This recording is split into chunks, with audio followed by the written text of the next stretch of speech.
So this will be part 2 of our study of the Reformation period. So this is from 1517 to 1648. And before we pick up where we left off, during the Reformation period, the Reformers came up with 3 marks, what they believed to be 3 marks of a local church. So what makes a church a true church? They said, number 1, the gospel is preached. Number 2, the sacraments, or as we would call them, the ordinances, are administered. And number 3, church discipline is practiced. And I tend to agree with this, but this is something that came out of the Reformation. What makes a church a true church? So again, the gospel is preached, the sacraments, baptism, the Lord's Supper are administered, and church discipline is practiced, that they wouldn't just welcome just anybody. Okay, so, well, they would welcome anyone, but you couldn't be a member and just live however you wanted. So that would really exclude, in their eyes, the Roman Catholic Church, because the Roman Catholic Church was not preaching the gospel, certainly not preaching the true gospel. So that's something that I wanted to mention. But last time we ended talking about, remember, the Anabaptists? So we covered that lesser known part of Reformation history. So if somebody didn't catch that, or somebody watching online didn't catch that, I would recommend that you watch that, go back and listen to it. But now we'll cover some of the more well-known figures, as well as do maybe a brief overview of all of the churches that came out of the Reformation. Who is the most prominent figure? We've talked about him. Yeah, Martin Luther. Other important figures of the Reformation were John Knox. He started the Presbyterian Church. King Henry VIII started the Anglican Church, or the Church of England. Remember, he wanted a divorce, but the Pope would not grant him a divorce, so he said, that's it. They broke away, and he declared himself to be head of the church. His archbishop, Thomas Cranmer, was another important Reformation figure. And then you have William Tyndale, who did what? Translated the Bible. Right, he translated the Bible into English. Of course, there is John Calvin. He's probably the second most well-known figure of the Reformation era. There's Luther and Calvin. They're sort of the big ones. Calvin founded the Reformed churches, and Jacob Arminius, he was also part of the Reformed Church, and from those two men you get the competing theologies of Calvinism and Arminianism. So that's at least a 500-year-old debate. Just a few comments on that. We're not going to spend much time, but you've heard these terms enough by now, right? Calvinism and Arminianism. So named after these two men, John Calvin, Jacob Arminius. Calvinism stresses the sovereignty of God. Arminianism stresses the free will of man. So typically a church is going to lean a little more in one direction than another. And I don't want to get into the whole debate, except to say that today Calvinists tend to be found in Presbyterian churches and sometimes Baptist churches. The Arminians would be more like the United Methodists or the Salvation Army. So those denominations that came out of the Wesleyan holiness movement, so Church of England, John Wesley, the Methodists, this is Arminianism. And then today that would be the Charismatics and Pentecostals, Assemblies of God. And they all believe that you can lose your salvation. The Calvinists said, no, you can't lose your salvation. So that's kind of the differences between those two groups. So when we talk about the Reformation, we're almost always talking about the Protestants. But there's actually a Catholic Reformation, or what is called the Counter-Reformation. Now before we get into that, any questions on the Calvin, Arminius thing? Okay, nobody wants to get into that, I can see, so that's we'll just move along.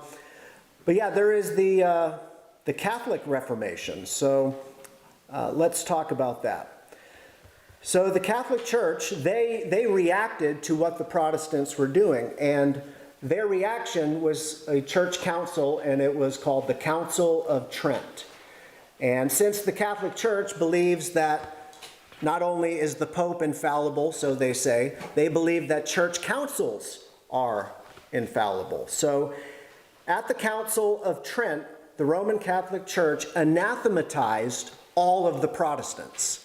And that would include the Anabaptists. So basically, if you're not Roman Catholic, if you believe in the gospel, salvation by faith alone, the Catholic Church said, let them be anathema. And the church council can't be changed, it's infallible. So that's technically still the official position of the Roman Catholic Church, that we are all accursed. Now, they kind of put a friendly face on things today, but that's still the teaching. It's still the divide between Catholics and Protestants, Mark.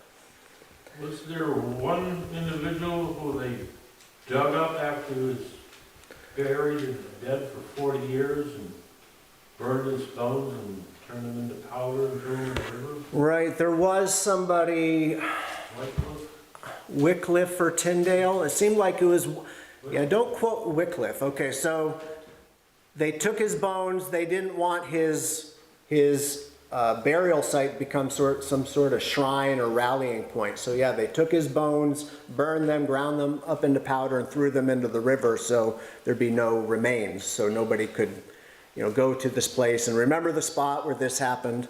So yeah, I'm not exactly sure, but Wycliffe or Tyndale, one of those guys. So yeah, that did happen. That's the kind of thing that took place back then. So a lot of people were dying on both sides. So during the Counter-Reformation in the Catholic Church, this is when they established the Jesuit order. So who are the Jesuits? Who knows what the Jesuits are? Well, the current Pope, Pope Francis, he is a Jesuit. He is the first Jesuit Pope in Catholic history. The Jesuit order was instituted by Pope Paul III.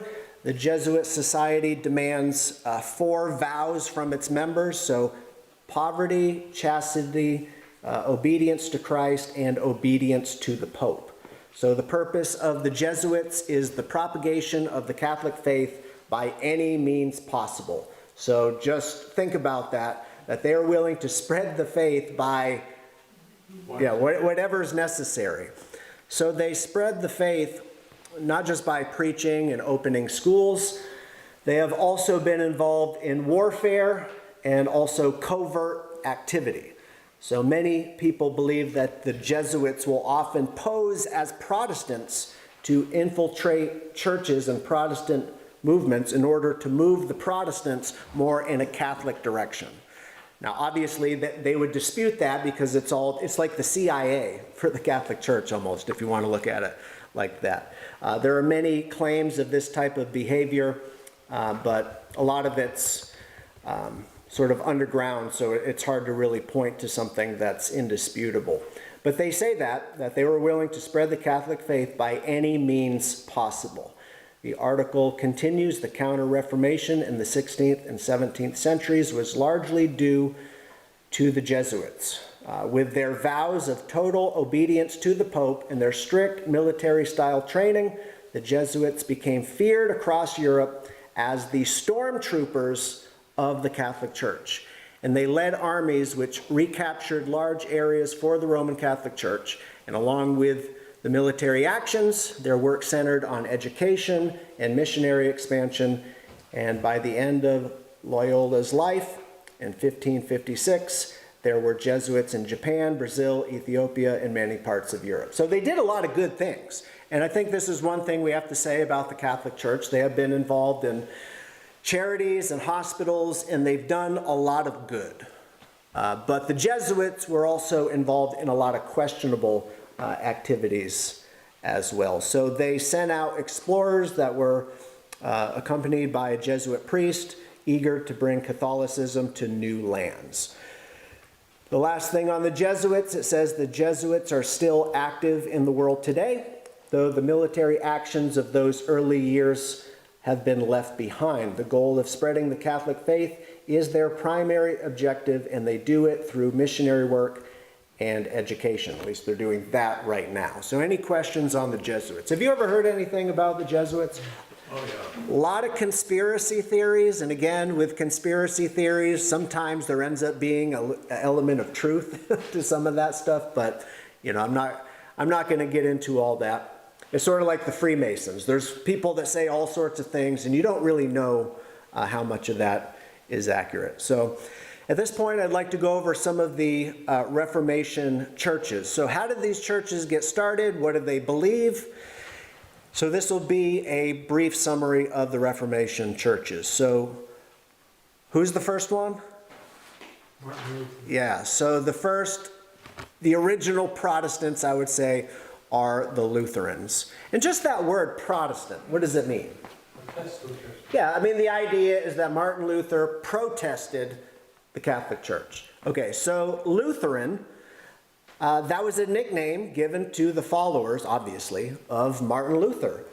So this name Lutheran or Lutheranism was given to them by their friends or their enemies. Yeah, it was a derogatory term, like the Lutherans, they're following Luther. So after a while, they just embraced the label as their own, which is probably, that happens throughout history oftentimes. Like I said, the term Christian, it's believed that Christian was probably first a derogatory term and it just stuck. You could argue that the Lutheran Church began in 1517 when Luther nailed his thesis to the church door. And that's when the first Protestant denomination was born. Although, and I'm sure you've probably heard this, Luther himself said, I never set out to start my own church. Luther, at least at first, considered himself a devout Roman Catholic.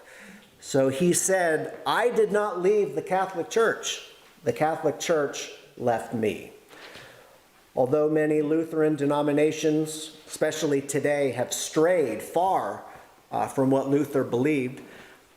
This is still the tenets of the Lutheran Church, that salvation is by faith alone, Scripture alone, and do the average Lutheran, the average Lutheran church today, do they really believe that and teach that? There are some, but many do not. But they said that the Roman Catholic Church and the papacy have no divine right in things spiritual.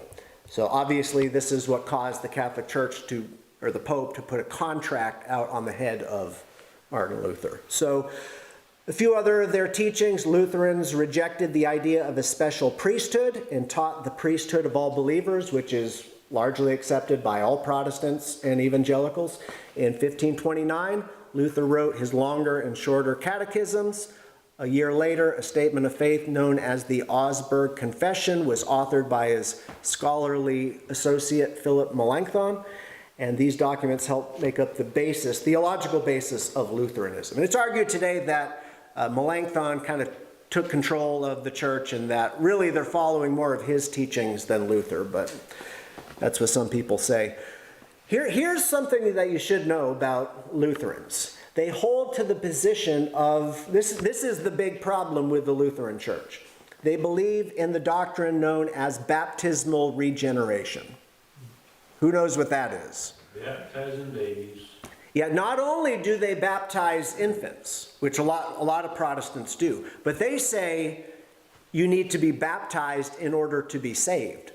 So the baby is saved upon baptism. So the water literally washes away sin. So baptismal regeneration.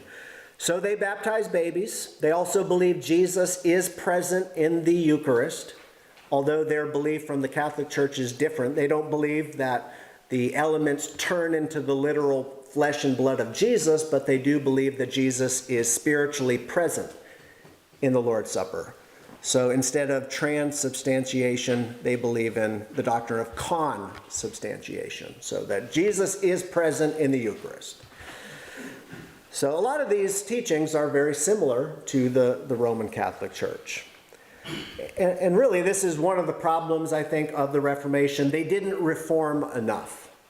They reformed a lot, and I think they got the gospel right, but they didn't reform with these other things. All right, any questions about the Lutherans? And of course, today, there's conservative Lutherans who still believe in salvation by faith alone. Then there's the progressive Lutherans and there's progressives and liberals in any denomination where, they got the rainbow flag, they don't believe the Bible, they're totally off in left field doing their own thing. And that's true really in almost every denomination at this point, unfortunately. Not back then, though. None of that stuff going on then. All right, the Anglican Church. So what's the other name for the Anglican Church? The Church of England. Right, so this began in 1534, again, when King Henry VIII wanted a divorce from his wife, but the Pope wouldn't allow it, so he declared himself to be head of the church instead of the Pope. So the church broke away from Rome. The doctrine of the Anglican Church is an interesting mix of Catholicism and Protestant theology. I think there's a lot of Anglican churches, if you just went there and sat down and watched what was happening, it would look like a Roman Catholic Mass. I mean, sometimes it's really hard to see the differences, but they do have some differences. For example, obviously the Anglicans don't recognize the Pope. They don't believe in purgatory. Those are a couple things. The doctrine of the Anglican Church, so it's a mix of Catholic and Protestants. They believe in the Apostles' Creed, the Nicene Creed. They recite those things during their worship services. They have the 39 Articles that was developed during the reign of Elizabeth I. They deliberately wrote that so it would be so vague that it would be open to various interpretations by both Catholics and Protestants. There's actually a lot of Anglicans, especially in Europe. Honestly, they consider themselves Catholics. They recognize there's a rift between them and Rome, but many Anglicans, in their heart of hearts, they're Catholics. And some of them do recognize the Pope. There's actually been some Anglican priests that sort of swap in and out of Catholic churches and Protestant churches. So the two are very, very close together. One Anglican that I came across, he said, "We are like Catholics minus the guilt." And I don't know, I always found that funny. So again, they reject purgatory. More and more these days are rejecting, eternal punishment and hell. But back then, they still believed in that. Here's the thing with the Anglican Church. Who is the head of the Anglican Church? Who? King of England. Yeah, the king, right? The King of England. So that we'll touch on that in a second. So the Catholic Church, the Catholic Church, in their celebration of the Eucharist, the Anglicans, sometimes there are Anglicans who believe in transubstantiation, but they would say that Christ is present in the Eucharist. The American version of the Anglican Church is called what? Begins with an E, the Episcopal Church. So the Greek word, I think it's episkopos, it means bishop. So a lot of these churches are named after, their form of church government. So the Anglican Church and the Episcopal Church are run by bishops. So the Anglican Church is Europe or England, and the American version is the Episcopalians. So the head of the church is not the Pope. The head of the church is the monarch. So Queen Elizabeth, I don't know, what number was she? Elizabeth II? Okay. Yeah, she was the head of the Anglican Church for, 60 years or however long she reigned. Some of you know exactly how long was it. But, that's sort of an honorary thing. Is she really in charge of the church? No. Like the monarchy in England is sort of they're just figureheads at this point. But technically, the new head of the Anglican Church is King Charles III. So, and a lot of people would question, is Charles even a Christian?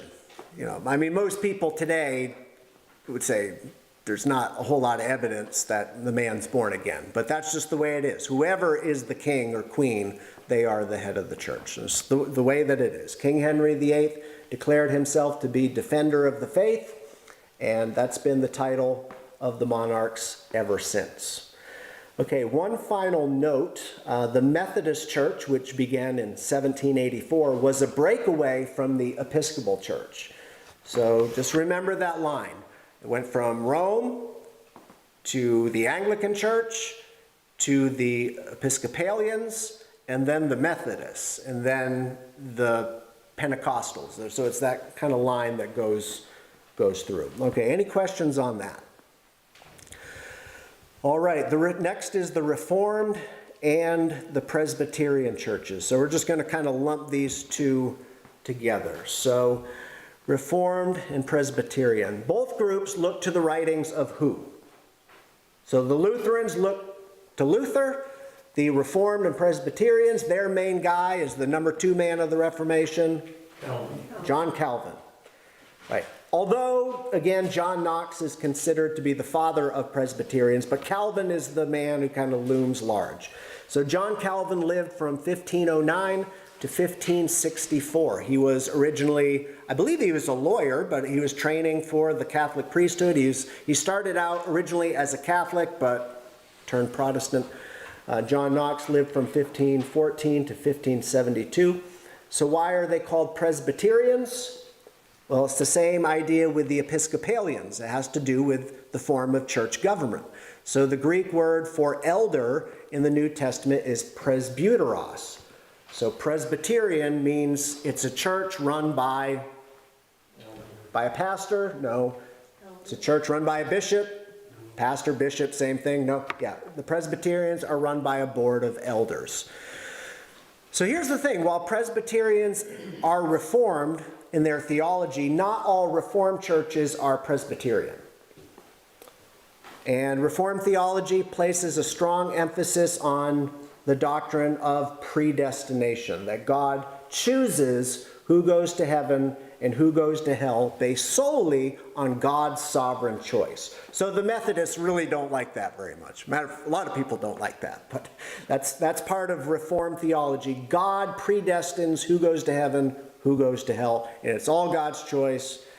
And that kind of view is really everywhere, but the Arminians would strongly oppose that. So the Presbyterians and Reformed, they baptize babies. They're usually amillennial in their theology. So they don't believe in a literal kingdom here on the earth. Matter of fact, John Calvin, because you remember our church is premillennial. We believe Jesus is going to return, set up a kingdom on earth for 1,000 years.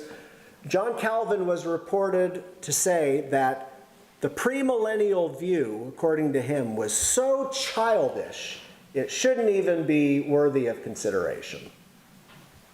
I would disagree with that. I would say, well, that's what the Bible says. So that was apparently John Calvin's view. So if you meet a Reformed person and they kind of scoff at the idea of a rapture and a tribulation and a kingdom here on the earth, you will find that they think, oh, that's ridiculous. So I've run into that many times. And dispensationalism. Yeah, they do not like dispensationalism.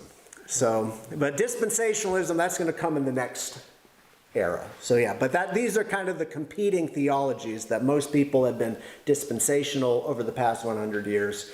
And yeah, the Reformed people do not like that at all. So, right, and John Calvin has his critics not only because of that, but one thing that people always bring up about John Calvin, he had a man named Servetus.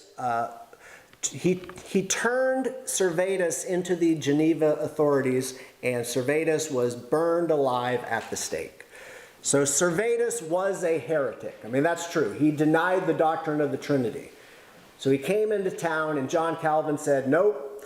And he turned him in, and the man was burned alive. So some of the things that the Catholic Church did with the torture and the killing over doctrinal issues, Calvin and some of the Protestants were involved in that type of thing as well. So, although back then, it was a different mindset. These people deserve it. They're leading people to hell, and in their mind, there's a rationale. And there's actually some Old Testament verses with Moses and the children of Israel that they used to support it. So it's, it opens up a whole other subject really, but that's the type of thing, again, that happened during the Reformation. All right, any questions on Calvin or the Reformed or Presbyterians? Okay, next would be the congregational churches. So in the 1500s, after the Church of England broke away from the Catholic Church, there was a group within the there was a group within the Church of England known as the Puritans. So they wanted to complete the reform of the Church of England. So, yeah, there's the Catholic Church, Church of England, reform, but they didn't go far enough. And the Puritans said, no, you need to keep reforming. They wanted to abolish all practices that seemed too popish. That's how they put it. So what are they talking about? Getting rid of clerical vestments, getting rid of kneeling for communion, calling the minister a priest, making the sign of a cross. Anything that seemed Catholic, get rid of it. That was their approach. I think I read something, they even wanted to ban organ music. I'm pretty sure that was during this time, but don't quote me on that. Many Puritans believed the Church of England should follow the example of the Reformed churches in other parts of Europe and adopt a Presbyterian form of church government. So there was an argument about that. So the Puritans, what did they do? They experimented with a new form of church government, which is congregational. So people who believe in democracy, they like congregational church government, where everybody gets a vote, right? Because that's not the way it was. That certainly wasn't the way it was in the Catholic Church. Even today, if the Catholic bishop wants to close down a dozen churches, he has the right. He can just say so, and that's the way it is. Nobody has a say. With the Presbyterians, yeah, a board of elders can make whatever decision, and that's it. But congregational church government, the people have a say. Do you like that form, that people have a say? I mean, I think it's good. What? Depends on the people. Yeah, that's true. Because every form of church government has its problems, because there could be abuses in either one. So the Puritans were Calvinists, and they wanted to abolish all the remnants of popery, but they left the established church, and because they finally left the Church of England, they were known as separatists. Robert Browne, who lived from 1550 to 1633, he is considered the founder of Congregationalism. So, we have Luther, King Henry VIII, Calvin, John Knox, and now Robert Browne. While studying for ordination, Browne became convinced, because I think he was originally Catholic, as most of these guys were, but when he was studying for ordination, he became convinced that the Church of England was a false church. He determined that the Church of England, all the way back in the 1500s, was a false church. Congregationalism came to America with who? Mayflower. The Pilgrims. Like the Baptists, they had a congregational form of church government, but unlike the Baptists, the Congregationalists did practice infant baptism. One final note to end this era. Our church, Moore's Corner Church, when it was first established in 1896, the original name of this church was Moore's Corner Congregational Church. So we were part of the Congregationalist denomination, but as the story goes, one of our former ministers, while studying the Bible for himself, he came to the realization that infant baptism was not biblical. So that, along with the fact that the Congregationalist denomination was going liberal, the denomination was telling its ministers, don't talk about the blood of Christ, don't preach on the cross. They were taking hymns that mentioned the blood of Christ out of the hymnal. So he saw that infant baptism was not biblical. They saw that the denomination was straying into apostasy, so this church broke away and began practicing believers' baptism, and we've been independent ever since.